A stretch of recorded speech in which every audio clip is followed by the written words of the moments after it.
Peut-être tu as déjà vu cette chose quelque part, la main de Fatima, un talisman aux origines juives et païennes.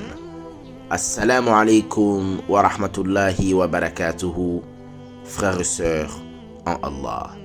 Allah Azza wa Jalla nous dit dans Surat Al-Baqarah, verset 170, et quand on leur dit suivez ce qu'Allah a fait descendre, ils disent non, mais nous suivrons les coutumes de nos ancêtres. Quoi? Et si leurs ancêtres n'avaient rien raisonné et s'ils n'avaient pas été dans la bonne direction? Point d'interrogation.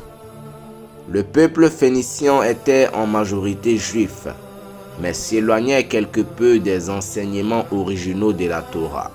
Il se peut que l'utilisation de ce symbole provienne de la tradition juive et que le culte de divinités païennes anciennes aurait été incorporé à la religion.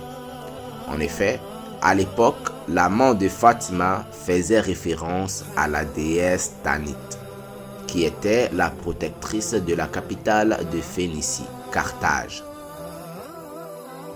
Pour ceux qui ne connaissent pas, un talisman est une chose que la personne accroche ou porte sur elle afin d'obtenir un bien ou d'être protégé ou guérir d'un mal.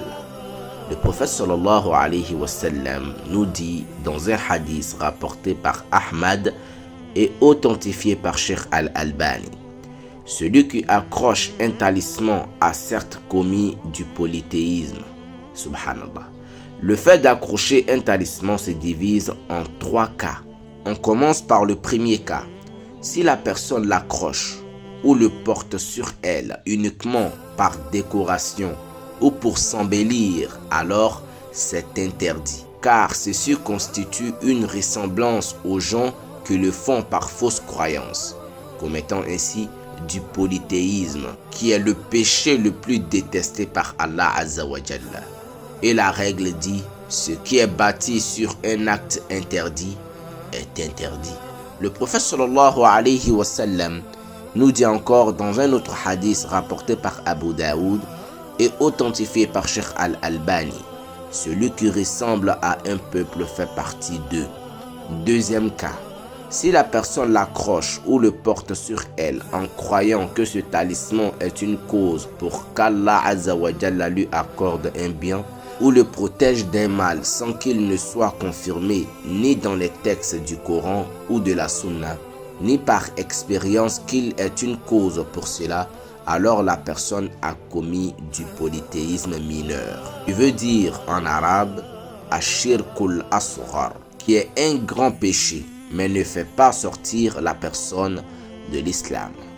Troisième cas, si la personne l'accroche ou le porte sur elle en croyant que c'est le talisman lui-même qui lui accorde un bien ou le protège d'un mal, alors ceci est du polythéisme majeur, qui veut dire en arabe ashirkul akbar, qui fait sortir totalement la personne de l'islam. Bien évidemment, la personne peut regretter et se reconvertir à l'islam.